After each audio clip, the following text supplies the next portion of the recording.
is aesthetics vanity? And I think to some people it is. But let me tell you why I think it's not.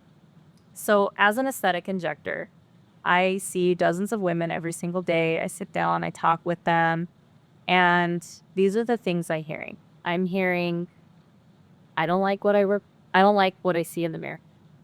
I look tired. I look sad. I've lost myself. I'm I'm depressed. I don't know who I am anymore. I don't feel sexy. I don't feel pretty. I don't want to be intimate with my husband. Like, I hear these things every single day. I have women cry. I have women cry, and it makes me sad. And the truth is, like, our face, we get one face. We get one body. And it truly is a gift. And it's what we wear every single day. Everywhere we go, everybody sees our face, right? And so this idea that taking care of your face through various treatments, this idea that it's vanity is crazy to me because, we take care of our mental health. That's socially acceptable. We take care of, our spirituality. We take care of even our bodies with what we eat and working out and stuff. And like, that seems to all be okay. But, and I think there's a lot of people out there that don't see aesthetics as vanity, but there's still a large group of people that do. And so, but to me, it's crazy. Like, why wouldn't you invest in your skin, in your face, and looking like the best version of yourself? Like, to me, that sounds crazy. And I think when people hear the word Botox and filler, they immediately think this image pops in their brain of these gargantuan lips, this pillow face, and this frozen face. Like, I think that's what pops into people's faces. Because I think initially, when this whole industry was getting started way back when, I think that's what we were seeing. But the products weren't as natural looking and the techniques weren't as natural looking. And so, we saw all these celebrities with these, ridiculous looking faces. And so it scared a lot of us. Like, oh, ugh, I don't want to do that. Like, that's ridiculous. Why would you do that to your face? I don't know the name of the actress, but Stifler's mom from American Pie, if any of you guys have ever seen that, she has that clip. I don't think it's that movie, actually. I think it's a different movie, a Cinderella movie with Hilary Duff, where she's like, I can't ruin my face because it just got Botox or whatever. So I think a lot of us, that's what we think about when we hear about these treatments. And the truth is, there's millions of women and men, maybe even tens of millions worldwide, walking around with a full face of filler, a full face of Botox, microneedling, skincare, all of it. And we don't know.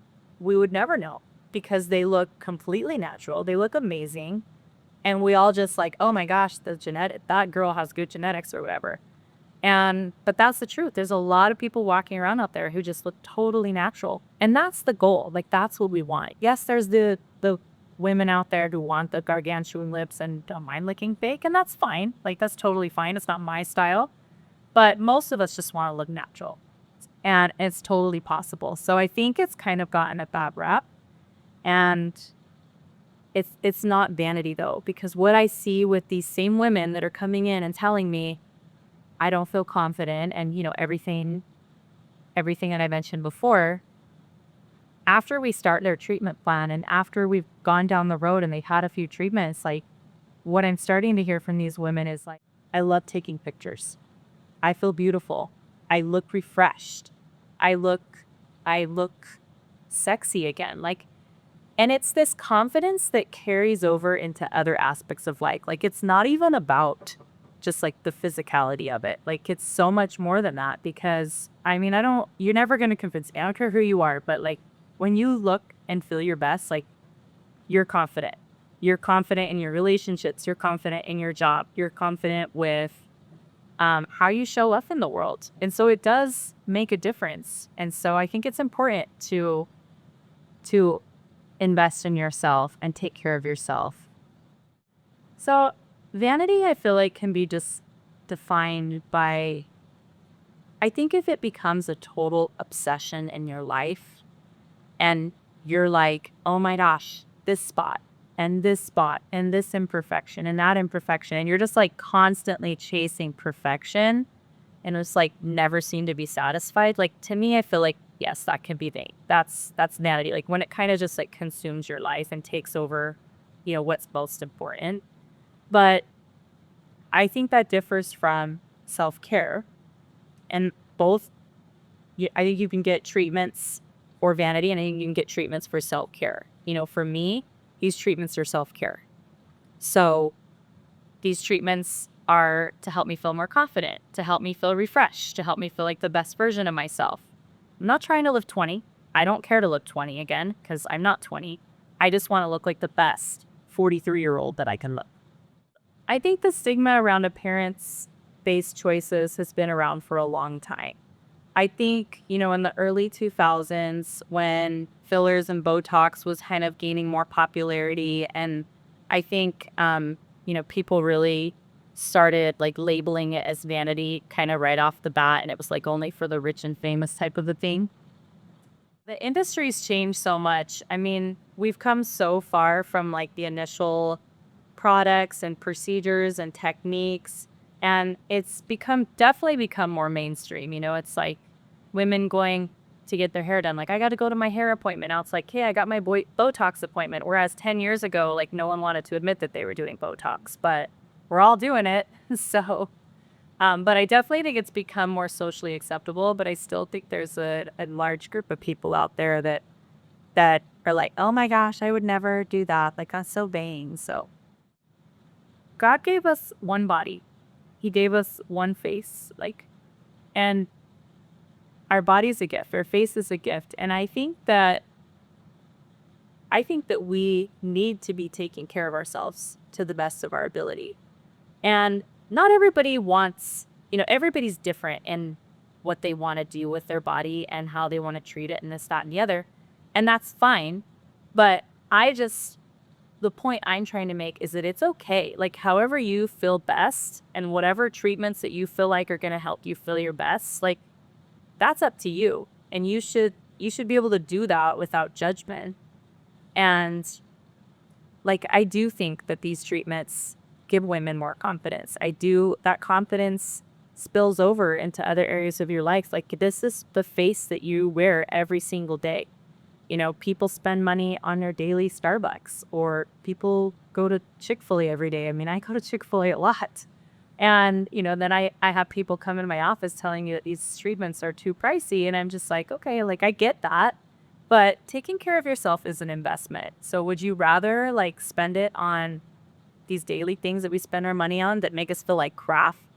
Or would you rather take that $10, $20 a day that you're spending on those things and put it towards something that's going to like give you long-term benefit? It's going to boost your confidence. I think when we feel and look our best, like that confidence, I don't think you can get it from anywhere else. I always like to use the example of going to the gym and getting strong at the gym too. That feeling of feeling strong and then seeing it translate into your body looking strong, like you feel on top of the world. And it's the same thing like with your aesthetic treatments. Like you just feel like you can conquer the world, and like it improves your relationship. A lot of people think that just because you want to change something about your looks or your body, that somehow you don't love yourself. That's not true at all. Like, you can love yourself and still want to improve and still want to change this and still want to better that. So just because somebody is changing something with their face, it doesn't necessarily mean that they have an insecurity. It just means like, hey, I want to look my best. Like, I want to care for myself in this way and, show up for myself and help myself feel good. A lot of people don't really do anything to their face. I know I was one of them. And I kind of had the thought process of like, I don't need to do anything. Like, I don't have any wrinkles yet. Like, down the road when I'm almost 40 or whatever, maybe I'll start doing something. And that's actually, you shouldn't wait. You shouldn't wait. You should start as early as you can.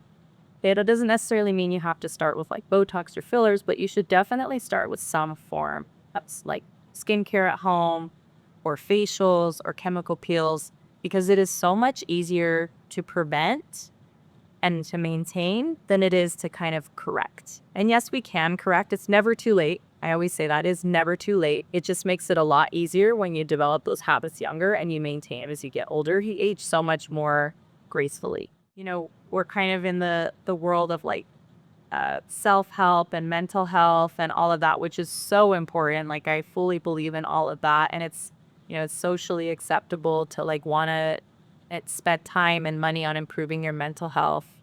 But for some reason, like it's not as acceptable when someone wants to like put a bunch of needles in their face and improve their physical appearance. So I definitely think there's like a judgment on that, but which is interesting because, I mean, show me how many women don't at least do something. I mean, I know a couple of them and I love them and they're amazing and they don't want to do anything, and that's totally fine. Totally fine. But most of us women do something. We either put makeup on, we get our nails done, we get our brows done, we get our lashes done, we get our hair done. So like all of that stuff could be lumped into that same category. So it's like, who's to say that like getting these injectables and other stuff, like why is that any different? Just because it may seem a little more extreme or a little more invasive or whatever you want to say, more expensive, whatever. Like it doesn't mean it's the same ideas behind it. Like you want to feel and look your best. It's totally fine if someone goes out and buys like a $5,000 Louis Vuitton bag, but like, which I would never do, but that's just me personally, because I don't really value that stuff. But like, but if someone goes out and spends $5,000 on their face, it's like, oh my gosh, we're so vain. So it's like, I don't know, it's silly to me. I think women just get attacked from all angles, unfortunately. Like, it's like we're not pretty enough, and then we're too pretty, and then it's like, I don't know. I just feel like there's so much pressure on women to just to act a certain way and be a certain way and look a certain way, and I don't feel like guys really get that like women do. And so in my opinion, like it's nobody else's business what a woman wants to do. Like if it makes you feel good, like who cares what anyone else thinks? The most common myth I hear about these treatments, these aesthetic treatments, is I don't want to look fake, or it's fake looking. Guys, it's not. It's not. There's millions of women walking around with faces full of Botox and filler, and you never know it because it looks so natural. The key is just finding the right injector, right? And, you know, me personally, I'm never going to like pump a bunch of filler in someone's face if I think it's going to make him look fake. Like, that's not my style. I don't want that walking around in the universe saying, hey, Natalie did this to me. So yeah, it's definitely something I hear a lot. Like, oh, I'm afraid of fillers. I don't want to look fake. And so trying to educate people on the truth behind that it can be a challenge. But you know, showing before and after pictures definitely helps people like, whoa, wait, what? She had how many surgeries? So I really hope that we can get past that myth that getting fillers and Botox makes you look fake. I hear women tell me every day, my husband doesn't want me to do anything for my face. And I'm just like, what? Like, okay, I appreciate that you want to like respect your husband, but like he's not you. Like you have the right to do what you want on your face. Like my husband buys a gazillion guns every day, and like I wish he wouldn't, but like that's what makes him happy. So I'm just like, well, okay, if you want to go buy another gun, sit in the safe, go for it. But like, don't tell me what I'm gonna do with my face. Like this is what makes me happy, and I'm gonna do it. And like, I get it. I know you want to respect your husband's wishes, but he needs to respect your wishes too. Like you should be able to do what you want with your face. One thing I want women to realize is you can do whatever you want. If you don't want to do anything as you age, totally fine. You want to load your face up with Botox and fillers, also totally fine. Nobody should be telling you what to do. No one should be judging you. Like, we should all be supporting each other as women and helping each other feel like the most confident versions of ourselves. Please share with one of your friends who you think could benefit, and also subscribe to this YouTube only podcast. This is Shape Up Love Love.